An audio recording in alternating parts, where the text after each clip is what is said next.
और अब बात करते हैं झारखंड की सियासी पिक्चर की। क्या झारखंड के पूर्व सीएम चंपाई सोरेन नए जीतनराम मांझी बनने वाले हैं? दरअसल झारखंड की सियासत में इस वक्त भयंकर उथल पुथल मची हुई है। राज्य में विधानसभा चुनावों से ठीक पहले जेएमएम से बगावत के बाद पूर्व सीएम चंपाई सोरेन के बीजेपी में शामिल होने की चर्चाएं जोर पकड़ रही हैं। वहीं जेएमएम के 5 विधायकों के फोन नॉट रीचेबल होने से सियासी पारा और ज्यादा हाई हो गया है।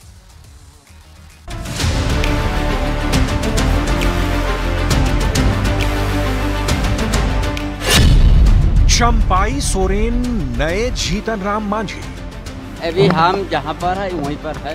समाज तो छोड़ो, ये घर भी फोड़ने का काम करता है, पार्टी तोड़ने का काम करता है।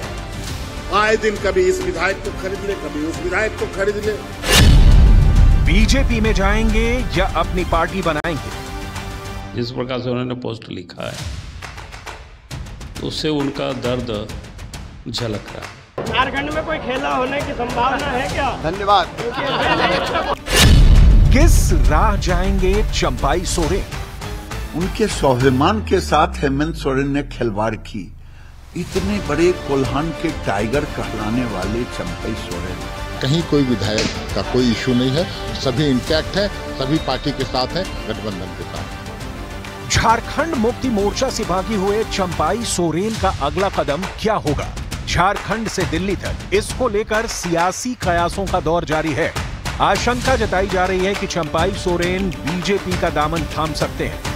खबर तो यह भी है कि चंपाई सोरेन के साथ जेएमएम के कुछ और विधायक भी बीजेपी में शामिल हो सकते हैं। ये अटकलें इसलिए भी तेज हो गई हैं क्योंकि चंपाई सोरेन और लोबिन हेम्ब्रम के बीच भी मुलाकात हो चुकी है। लोबिन हेम्ब्रम वही नेता हैं जिन्हें लोकसभा चुनाव के दौरान पार्टी विरोधी गतिविधियों के चलते जेएमएम से बाहर का रास्ता दिखाया गया था। यही वजह है कि चंपाई सोरेन और लोबिन हेम्ब्रम की मुलाकात के भी कई सियासी मायने निकाले जा रहे हैं। हालांकि इस सियासी उथल पुथल के बीच दिल्ली पहुंचे चंपाई सोरेन ने अपने अगले पड़ाव का जिक्र बड़े डिप्लोमेटिक अंदाज में किया है। अपना निजी काम है, दिल्ली आना जाना होते रहता है। आज भी हम आए हैं। कलकत्ता में बीजेपी के नेताओं से देखिए, अभी हम जहाँ पर है वहीं पर है। चंपाई ने खुद सोशल मीडिया पर लंबी चौड़ी पोस्ट लिखकर आगे के सियासी सफर के लिए 3 ऑप्शन के संकेत दिए हैं, जिसे उनके इस मैसेज से भी समझा जा सकता है, जो एक्स हैंडल के जरिए उन्होंने अपने समर्थकों को दिया है। मेरे काम का मूल्यांकन जनता करेगी। बैठक में मुझसे इस्तीफा मांगा गया। अपमान के बाद विकल्प तलाशने को मजबूर। विधानसभा चुनाव तक सभी विकल्प खुले हैं। इस दौरान चंपाई सोरेन ने 3 विकल्पों का जिक्र किया। पहला विकल्प, साथी मिले तो आगे का सफर तय करना। दूसरा, अपना अलग संगठन खड़ा करना। तीसरा, राजनीति से संन्यास लेना। इस बीच झारखंड के पूर्व सीएम चंपाई सोरेन ने अपने सोशल मीडिया अकाउंट एक्स के बायो से जेएमएम का नाम हटा दिया है। दावा तो यहां तक भी किया जा रहा है कि जेएमएम के 5 विधायकों के फोन नॉट रीचेबल हैं। खबर है कि ये 5 विधायक चंपाई सोरेन के संपर्क में हैं। यही वजह है कि अब इस राजनीतिक उथल पुथल की लहर बिहार तक भी पहुंच गई है।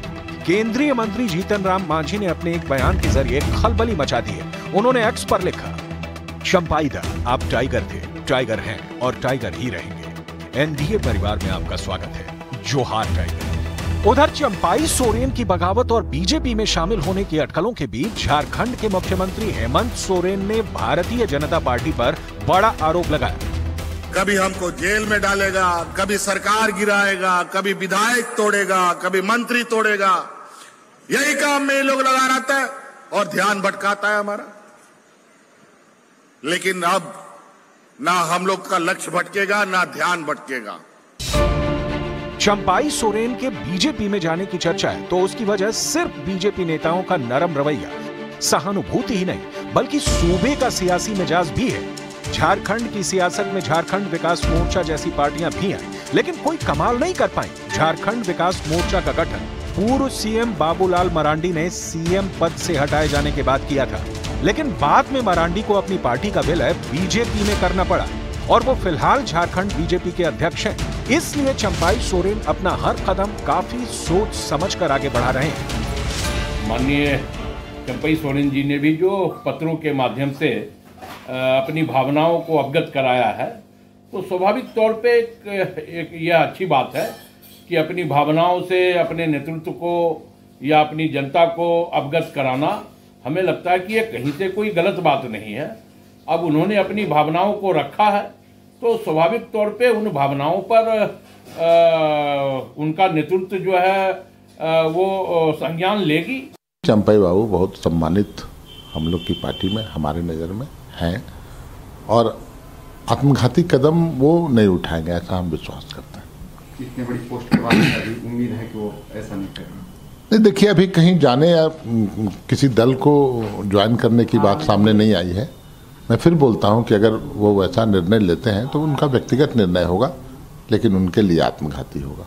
झारखंड में कोई खेला होने की संभावना है क्या? धन्यवाद। झारखंड में कोई खेला होने की संभावना है क्या? धन्यवाद। चंपई सोरेन आंदोलनकारी रहे हैं और शिबू सोरेन के साथ काम किया है, और जिस प्रकार से पत्र उन्होंने जो उन्हें लिखा नहीं है, उन्हें जिस प्रकार से उन्होंने पोस्ट लिखा है, तो उससे उनका दर्द झलक रहा है। तो लगता है कि व्यक्ति अंदर से काफ़ी टूट चुके हैं और काफ़ी दुखी लग रहे हैं, और दुखी होना भी स्वाभाविक है। बड़ी बात यह है कि अगले कुछ महीनों में झारखंड में विधानसभा चुनाव है। चुनावी मौसम में बीजेपी आदिवासी लैंड में अपनी जमीन मजबूत करने के लिए एक्टिव है। झारखंड के आदिवासी लैंड में विधानसभा के 28 और लोकसभा की 5 सीटें हैं। हाल के लोकसभा चुनाव में बीजेपी इस इलाके की एक भी सीट नहीं जीत पाई थी। वहीं पिछले विधानसभा चुनाव में 28 में से सिर्फ 2 सीटों पर बीजेपी की जीत हुई थी। इसलिए बीजेपी नेताओं को जेएमएम के आदिवासी अस्मिता कार्ड की काट के लिए चंपाई सोरेन बेहतर विकल्प नजर आ रहे हैं। हालांकि बीजेपी को इस वक्त जितनी जरूरत एक मजबूत आदिवासी चेहरे की है, उतनी ही जरूरत चंपाई सोरेन को भी एक मजबूत विकल्प की है।